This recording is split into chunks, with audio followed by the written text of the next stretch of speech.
And we're back here with my good friend, Judge Joe Benavides, your judge. Precinct 1, Place 1. Welcome, Judge. Thank you, Joe. Merry Christmas, Happy Holidays.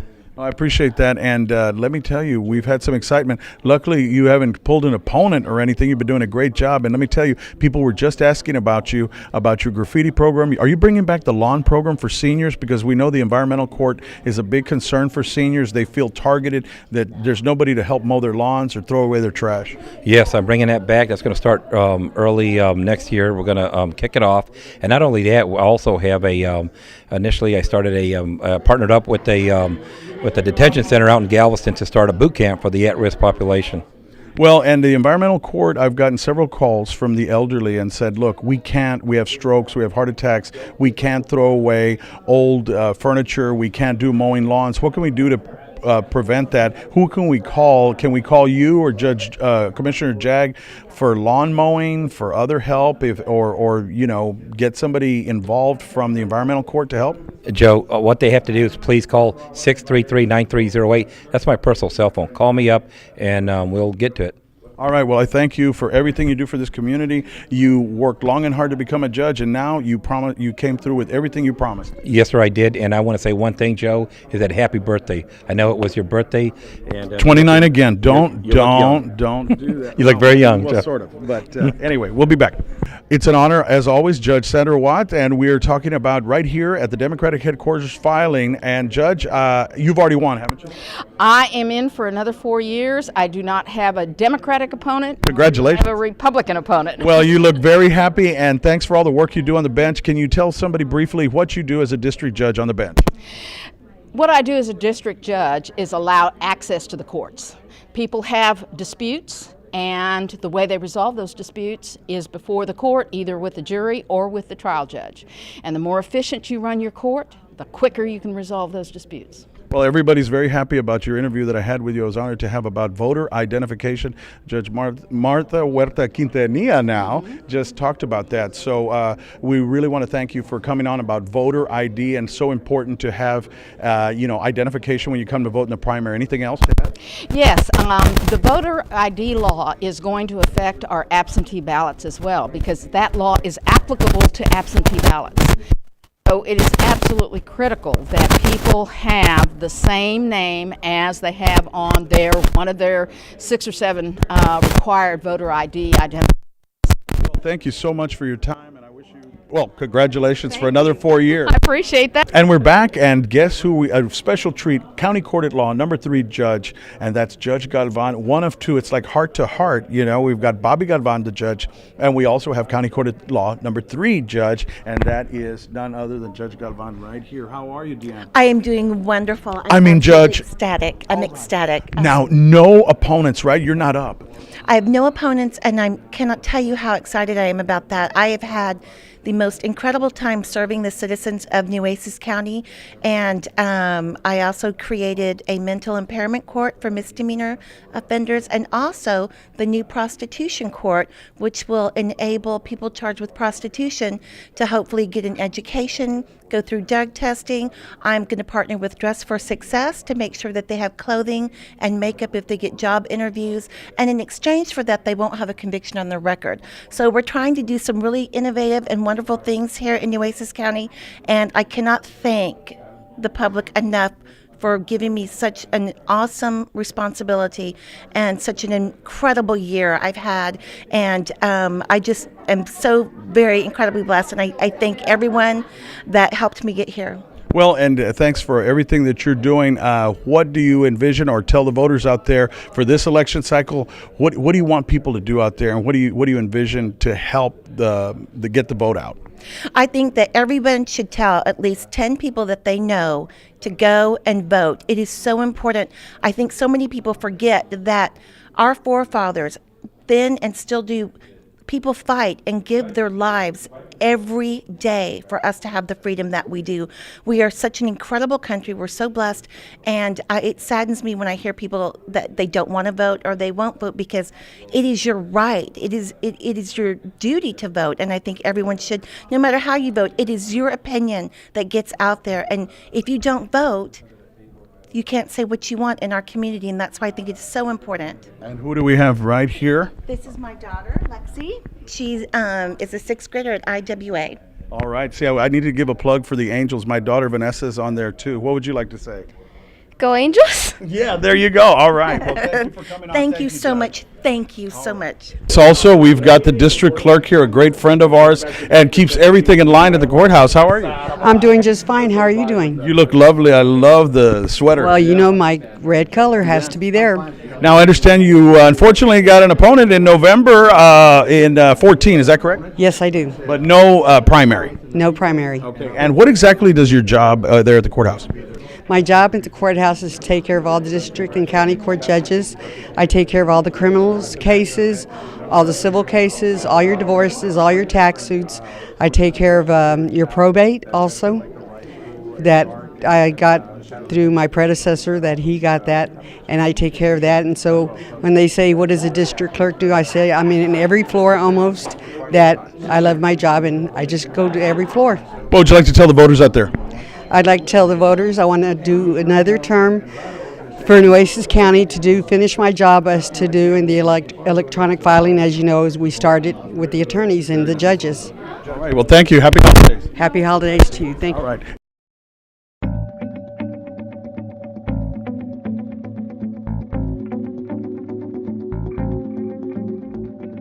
I think it's a betrayal of public trust. That is just not ethical.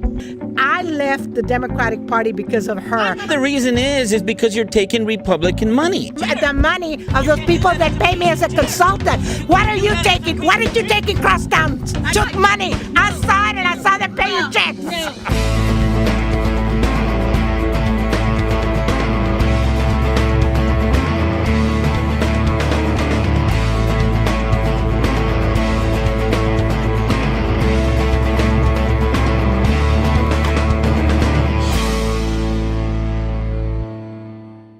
Okay, hold on, everybody. And we're back after a brief break. I promised you it's a hotly contested court that we're talking about, County Court at Law number 5, and I'm bringing on the Republican candidate as well. Equal time, I don't want to hear it. The broadcaster says equal time. If Tea Party, Independent, everybody gets a voice here. And a good friend of mine, Tim McCoy. Welcome, Tim. How are you? Thanks, Joe. Always a pleasure. Now, we just had Judge Madrigal on. She's running for the court. She's been a prosecutor in there. But first, I want you to introduce yourself to the public here. Tell us a little bit about your education, training, background, where you grew up. I'm Timothy McCoy. I'm running on the Republican side for County Court at Law number 5. Grew up here in Corpus Christi, graduated King High School. I went to University of Texas, and then right after University of Texas, went to South Texas College of Law. And that's pretty much my background. Sounds I'm depressed similar. right now about UT and the record, but they're going to come back. I know, but everybody loves UT, so I'm getting off on a tangent already. But anyway, so when you came back, what kind of law did you practice? Well, when I first came back to town, I started out practicing in a civil law firm here in town. It was Chavez, Gonzalez, and Hoblet at the time. Great firm. I enjoyed it, but I got to a point where I wanted to go out on my own, and that's what I did. I started my own law practice in around 2000 and late 2003, early 2004. About the same time, we all parachuted out. You know, we all started our law firms about the same time. Me, you, Heil, Reyna. Correct, and there were some reasons why, a lot of the civil law issues started coming up with case filings, and there wasn't as much work as there once was, but I digress. But I then started my. We survived. We're right. here. Yeah. Exactly. Did what we could. Yes, that's right.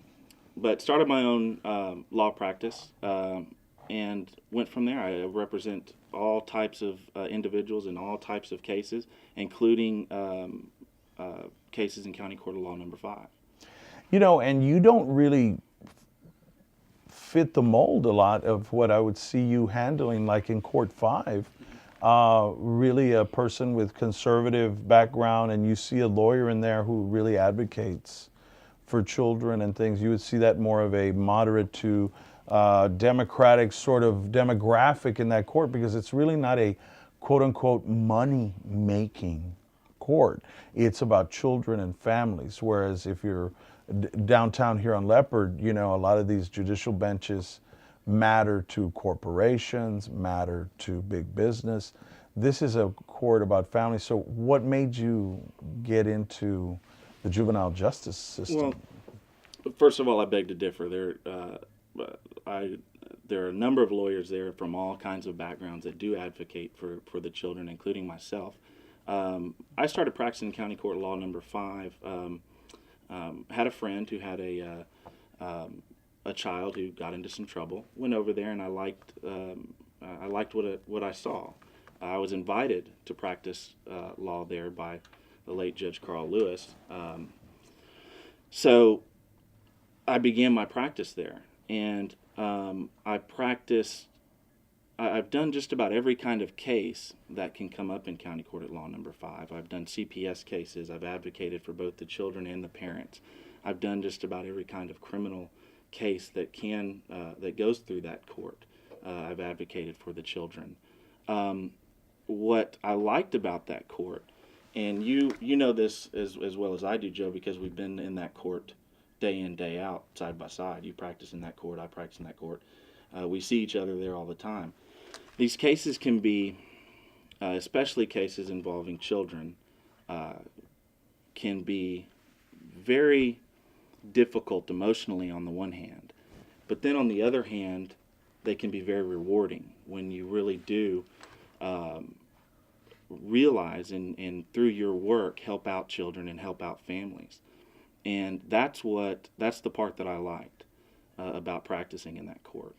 And that's when I geared a great deal of my practice towards practicing in county court law number 5. Not only county court law number 5, but I've done CPS cases in many other courts in the area, including CPS cases and juvenile law cases.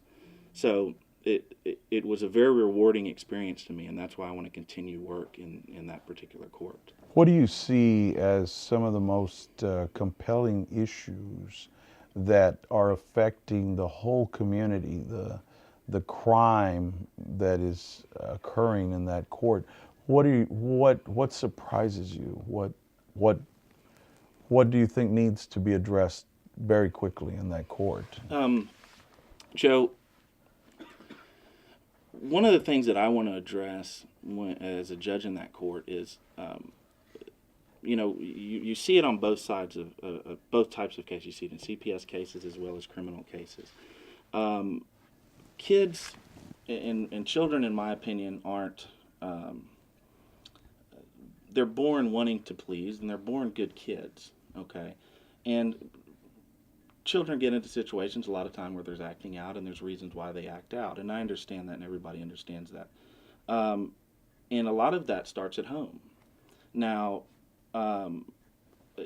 it starts with issues in the family. A lot of times CPS cases, issues with CPS will lead to juvenile crime.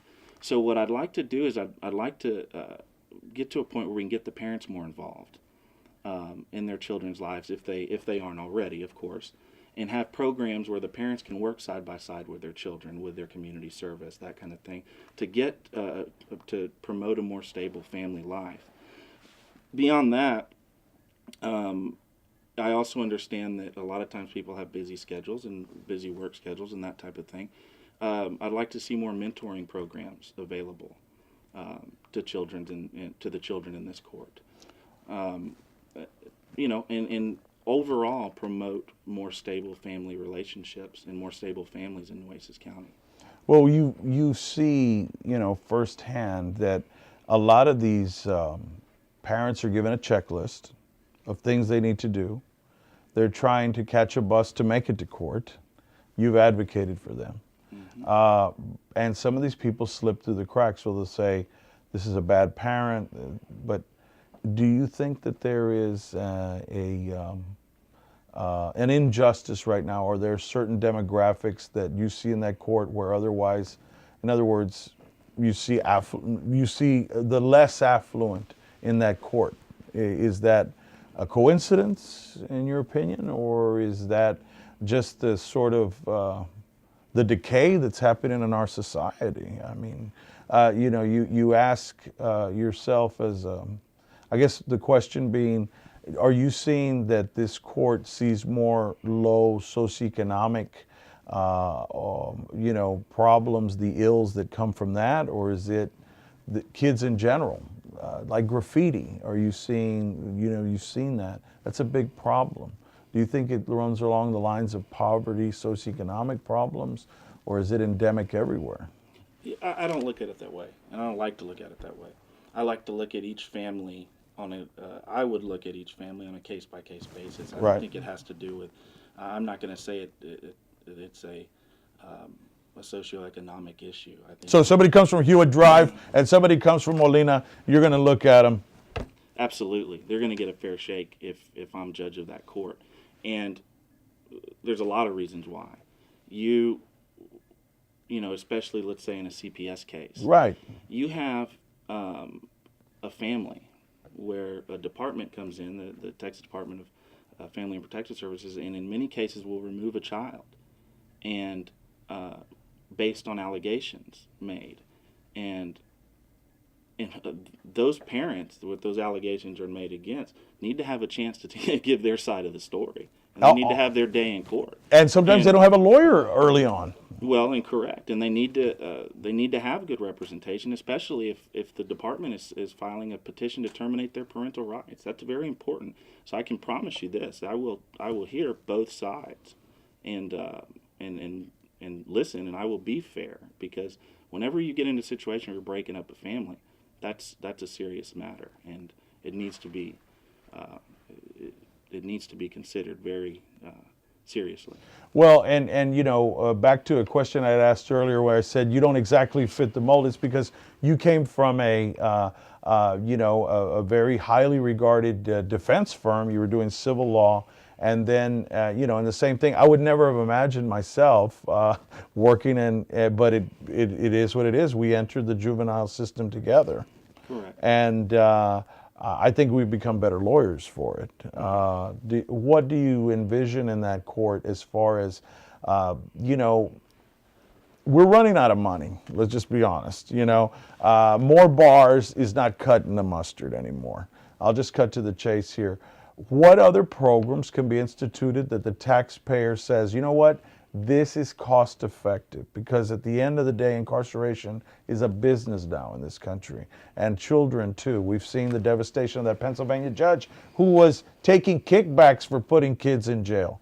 I mean, so what sort of programs would you like to see optimized that would save the taxpayer money? Well, I'll tell you this. In the adult system, and you know this as well as I do, because we both practiced criminal defense law for a number of years, and you mentioned that my background began in a civil firm. That was a very short period of time, and since then, for the last 10 years of my career, I've been practicing, not only criminal defense work, but criminal our work in this county court at law number 5, juvenile and family law, and all types of family law. The adult system there's two folds in the punishment phase, which is one is punishment, the other half is rehabilitation. That's what the system focuses on. And the juvenile system, the focus is mostly on rehabilitation. Okay, so one thing I believe the judges of in the past have done, especially for example Judge Shamsey and Judge Lewis, as well as Judge Chesney, is you look at what program is available that's going to give this child the best opportunity towards rehabilitation. A lot of times it's private placement facilities, and you're aware that, just as well as I am, that there are a number of rehabilitation facilities that they do send children to that aren't TYC. I don't believe TYC is necessarily the best for every child. Now, in some instances, it is. It's a necessity. But again, that's on a case-by-case basis. What I would do is I would look at each particular individual program that is available to the child, analyze its cost effectiveness to the taxpayers, and if that's what's the best fit for the child, that's where the child is going to go. Ultimately, though, the program that is in the best interest for that child is what I would look into. Well, and we've got a couple of minutes left. We've got knocking on a couple of 100,000 doors here right now on television. Introducing yourself into people's homes. Why should they vote for you? Because you have a Republican opponent. Rule number one, never mention the other opponent's name on TV. And then you've got the Democrats also that are going to be running for that. A lot of people are running for this court. Why do you stand out above all the other candidates? Why should they vote for you? Democrat, Independent, or Republican? Why should they vote for you in November? Or in the primary now? Well, and that's a great question. One, I do have the experience. I've been in front of that court day in and day out for the last 10 years of my legal career. I practice in front of every judge there.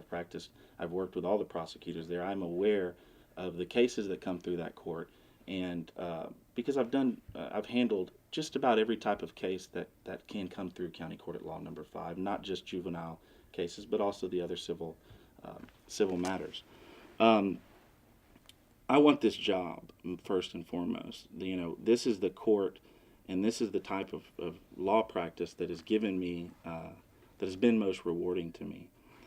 You mentioned earlier that this is a very emotionally draining court. I believe I'm an individual that can handle that, because not only is it emotionally draining, but it is rewarding on the other hand. And I believe I can be a good advocate for the children of this county. Not advocate, I believe I can preside fairly over that court, look at all the issues, and do what's best for the children and the families of this community. Well, it's early on right now, but just real quick, how can people get a hold of you if they want a yard sign, participate in your campaign, or just give you a call and have more questions? Well, I do have a page on Facebook. They can look me up, and I believe there is contact information on there. Not only that, but I do have, I'm always available by cell phone or my office. And I appreciate all the support I can get. As you mentioned earlier, this isn't a really hotly contested monetary, donated court. My campaign is going to be a grassroots campaign. And what's the number to call if they want more information? 361-244-3874. 3874, 244-3874. Tim McCoy. Now, please tell me your campaign T-shirts are going to say "The Real McCoy." Everybody when they hear McCoy, come on! I want a billboard, man, huge, But anyway, we'll see. I know that again, the people, ladies and gentlemen, each and every candidate that's coming out for this court, they're certainly not doing it through the money that they're going to be rich overnight. They're doing it because they care about the children. So it's a very, very important race. We need everybody out there to get their voter ID and their driver's license in line and get everybody involved. Recuerda que su voto es su voz. Si no votan, no pueden quejar después. You've been listening to Tim McCoy, the Republican primary candidate, and also going to be waiting in November, God willing, for the general election. And it is potentially it's a two-part race for you. So if you want to help out Tim, give him a call, and the number again, because we're going to play this on radio too, not just television. 361-244-3874. And you're also liking Tim McCoy on Facebook. Thank God they don't have a hate button, or I'd be in trouble. Hate Joe Flores. Okay, we'll be back.